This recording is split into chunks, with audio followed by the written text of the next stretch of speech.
अपने ही खाते में अपना ही पैसा जमा करने पर बैंक वाले 3 मौका ही मुफ्त देते हैं। जनता को अपनी ही बचत का पैसा उसके बाद बैंक में जमा करना हो तो भी चार्ज भरना पड़ता है।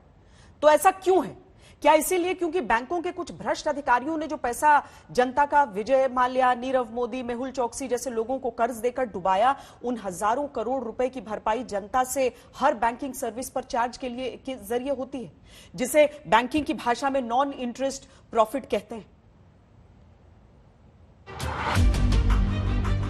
10,000 करोड़ रुपया बैंकों से कर्ज लेकर विजय माल्या लंदन भाग गया था और 3 साल में सरकारी बैंक मिनिमम बैलेंस खाते में न होने से आम लोगों से 10,000 करोड़ रुपया चार्ज के तौर पर कमा चुके हैं।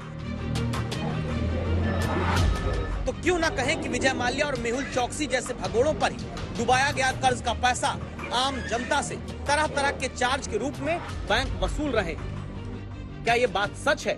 जयपुर में बैंकिंग एक्टिविस्ट और बैंक ग्राहकों के मुद्दे पर दस्तक देने वाले सूरज भान कहते हैं, आज तक ने बहुत ही गंभीर और विचारणीय प्रश्न खड़ा किया है कि बैंकिंग जो एक जन सामान्य के लिए सुविधाओं के रूप में शुरू की गई थी, बैंकों का उद्देश्य सिर्फ और सिर्फ मुनाफा कमाना रह गया। बड़ी विरोधाभास स्थिति है कि नियम ऐसे बनाए जा रहे हैं कि एटीएम कार्ड का प्रचलन बढ़ रहा है, चेकबुक का प्रचलन बढ़ रहा है और दूसरी तरफ बैंक के द्वारा उस पर चार्जेस लगाए जा रहे हैं। बैंकों का बिजनेस जनता के जमा पैसे को कर्ज के तौर पर बांटकर मुनाफा कमाकर चलता है। यही बैंकिंग का बिजनेस है। ऐसे में जब महंगाई दर औसत 6% हो, बचत योजनाओं में ब्याज दर औसत 5% से नीचे हो, बैंक के सेविंग खातों में ब्याज दर औसत सिर्फ 3% मिल रही हो, तो आदमी अपना पैसा कहाँ रखे? बैंक में रखे तो चार्ज भरता रहे। जनता सेविंग पर कम ब्याज पाती है, खुद कर्ज बैंक से ले ले तो बैंक के मुताबिक मोटा ब्याज भरती है। आरबीआई ब्याज दर घटा भी दे तो बैंक तुरंत ईएमआई कम करने वाली राहत नहीं देते हैं। तो क्या हर तरफ से बैंकों की ही मनमानी चलती है?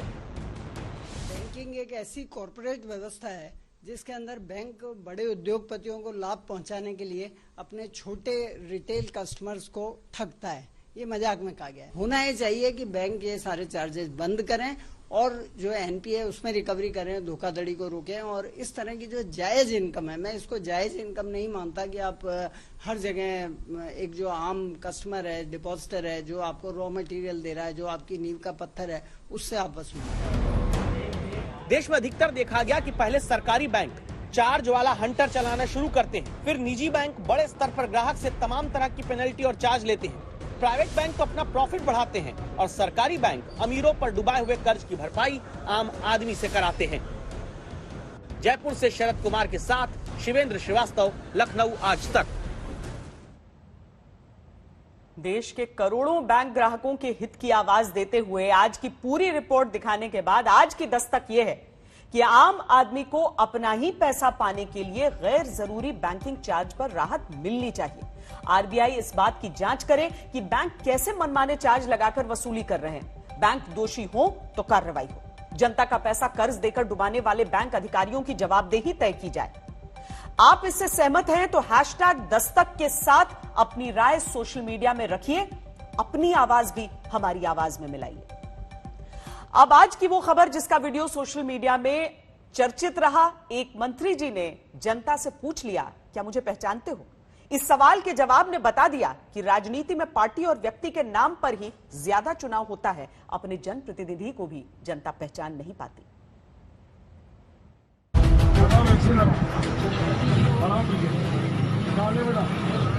ये है मध्य प्रदेश के जल संसाधन मंत्री तुलसी सिलावट, जो आज दिन भर सोशल मीडिया में सुर्खियों में रहे, क्योंकि मंत्री जी जब इंदौर के एक टीकाकरण बूथ पर पहुंचे तो आगे बाइक पर बैठकर वैक्सीन लगवाते युवक ने तो शायद मंत्री जी को पहचान लिया।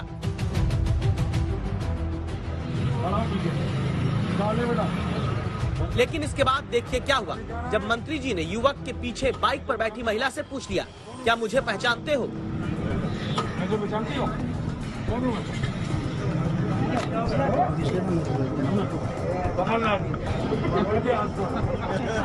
महिला ने मंत्री जी की पहचान कौन के सवाल पर जवाब कमलनाथ दे दिया। यहाँ पर सभी हंसने लगे, महिला भी झेप गई, मंत्री जी भी हंसते मुस्कुराते थोड़ा झेपे हुए नजर आए।